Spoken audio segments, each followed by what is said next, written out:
ज़िंदगी में अक्सर जीतने का मज़ा तभी आता है जब लोग आपके हारने का इंतज़ार कर रहे होते हैं। तो कैसे है साथियों, लोग हारने का इंतज़ार करें और हम जीतने का मज़ा लेंगे। जैसा कि आप जानते हैं, हर मनुष्य का एक सपना होता है। क्या होता है सपना? कि मेरा भी घर हो अपना।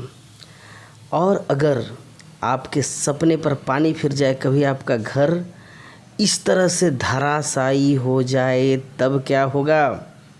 ईश्वर न करे कि किसी का घर गिरे।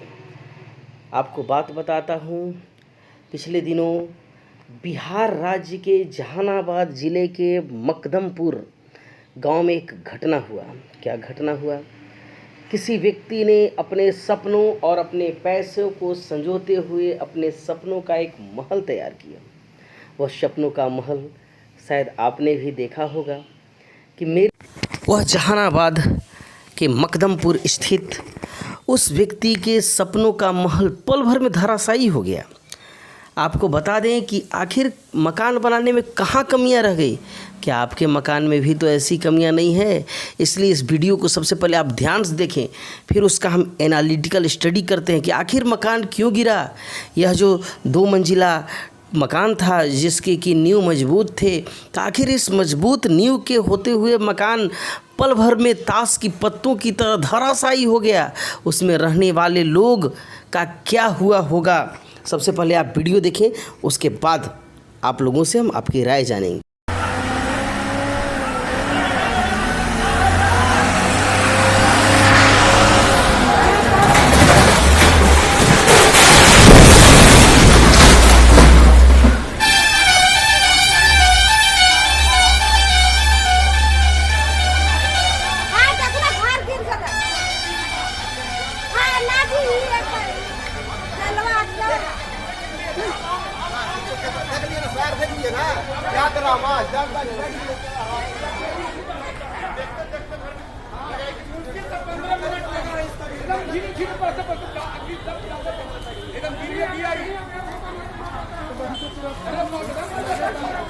कोई भी उसके चपेट में भी आता दिया हुआ ट्रकवा बात गया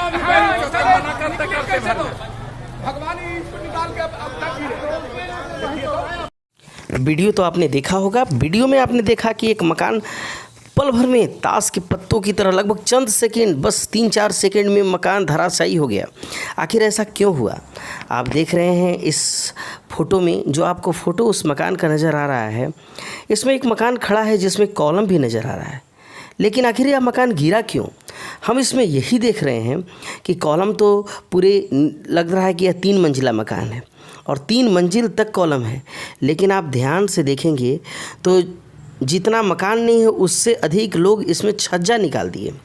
यानी छज्जा का भार लगता है कि मकान के भार से अधिक हो गया, जिसके कारण कि मकान आगे की ओर झुक गया। अब उसी समय आप ध्यान से देखें कि एक ट्रक पार होता है। ट्रक हाईवा है। हाईवा यानी लगता है कि ओवरलोड लेकर जा रहा होगा।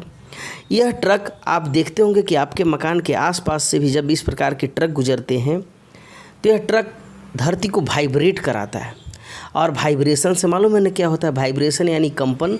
कंपन से वह मकान क्या किया कि अपना नींव ढीला कर दिया। यानी जो कॉलम है, जो उसका बिंब बना हुआ है कंक्रीट का, वह जो है मकान पर उसकी पकड़ ढीली हो गई। और ढीली पकड़ के कारण हमको लगता है कि सबसे पहले पीछे वाला कॉलम उसका कबड़ गया। चलिए आगे के इसमें स्नैपशॉट देखते हैं कि आगे क्या हुआ। नेक्स्ट स्लाइड देखिए। नेक्स्ट स्लाइड में क्या देख रहे हैं कि मकान, सबसे पहले आप ध्यान से देखिए कि मकान अपने बाईं ओर सबसे सामने के कॉलम की ओर झुकता है। यानी अपने बाईं, और अभी भी आप देखिए कि मकान का जो कॉलम है, जिसको कि हम बीम बोलते हैं, जिसको हम पिलर बोलते हैं, पिलर अभी भी सीधा, यानी पिलर कमज़ोर नहीं है। कुछ लोग कह रहे हैं कि पिलर कमज़ोर है। अगर पिलर कमज़ोर रहता तो आप बताइए कि 3 मंजिला मकान क्या सीधे खड़ा रह पाता? तो यानी इस मकान की मजबूती में कोई कमी नहीं है। तो क्या हुआ? तो मकान के सबसे नीचे ये देखिए रेड कॉलम में आपको बतलाने का, सबसे पहले मकान का बायां बिंब घसकता है, वह क्या होता है? धंसता है नीचे। धंसने के बाद यह भी हो सकता है कि वहाँ की मिट्टी थोड़ी कमज़ोर हो। यानी मकान का सबसे बायां वाला और सबसे सामने वाला जो पिलर है, जो कॉलम है, वह धंसता है और दाहिनी ओर के सबसे पीछे वाला कॉलम क्या होता है, वो अपने स्थान से कबड़ जाता है। यानी वहाँ की मिट्टी हो सकता है कि कमज़ोर हो। और अगला कारण क्या हो सकता है, वह नेक्स्ट स्लाइड में मैं आपको बताने का प्रयास करता हूँ। नेक्स्ट स्लाइड देखिए। क्या देखा साथियों आपने, अभी तक मकान जो लोग कह रहे हैं कि मकान कमज़ोर था, अगर मकान कमज़ोर होता तो अभी तो यह 30 डिग्री एंगल पर झुक गया। क्या 30 डिग्री एंगल पर झुकने तक यह मकान अपनी इस स्थिति में रह पाता? तो बिल्कुल नहीं। यह 3 मंजिला मकान, सबसे पहले उसकी नींव कमज़ोर होगी और नींव का सबसे जो बायां कॉलम है आगे का, वो कमज़ोर हुआ होगा। सबसे पहले आगे का बायां कॉलम धंसता है। मकान की मजबूती में आप एकदम बिल्कुल देख रहे हैं कि कोई भी कमी नहीं थी। इसलिए आप मकान बनाने के समय ध्यान रखें कि अगर आपको 3 मंजिला बनाना है तो 3 मंजिला में कम से कम मिट्टी के ऊपर डिपेंड करता है कि आप गहराई कितनी रखें।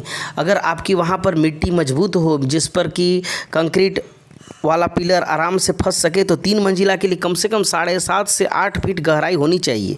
यानी यहाँ पर मकान तो मजबूत बनाए लेकिन गहराई इन्होंने कम रखा। अब देखिए चौथा स्लाइड यानी नेक्स्ट स्लाइड में क्या हुआ, मकान अभी भी आप देखिए, अभी ऊपर का हल्का सा पिलर झुका हुआ है, अभी भी मकान अपने स्ट्रेट पोजीशन में है।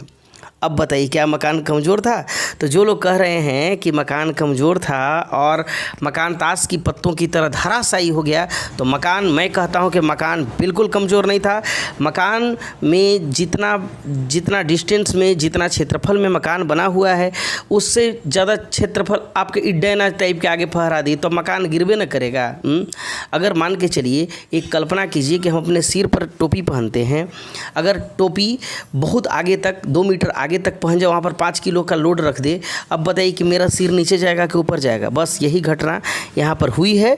और आगे का जो बिंब था बाएं साइड का, वो थोड़ा कमज़ोर था और वो हमको लगता है कि वहाँ की मिट्टी जो थी हल्की दलदली मिट्टी थी, जिसके कारण कि वह धंस गया और पीछे वाला बिंब निकल गया। अन्यथा ऐसा कभी नहीं होता। अब देखिए इस स्लाइड में क्या हुआ। अब जब मकान सड़क पर गिरा, पूरी तरह से गिर जाता है, तब यहाँ पर मकान नष्ट होना प्रारंभ हो जाता है। आपने वीडियो में भी एक महिला को चिल्लाते सुना होगा, घरवा गिर गई हो। यानी वहाँ के लोग लगभग कुछ देर से वॉच कर रहे थे, आखिर वीडियो यह कैसे बना। वो लोग जान रहे होंगे, अगर जो लोग इसमें होंगे, आप जानते हैं कि लोग आज अपना घर नहीं छोड़ना चाहते, कोई भी नहीं छोड़ेगा। अगर उस घर में ऐसा सुनने में सूचना आ रही है कि कुछ लोग थे, अगर होंगे तो जान माल की काफ़ी क्षति हुई होगी। और सोचिए आपकी अगर उस ट्रक पर यह मकान गिरता तो क्या होता।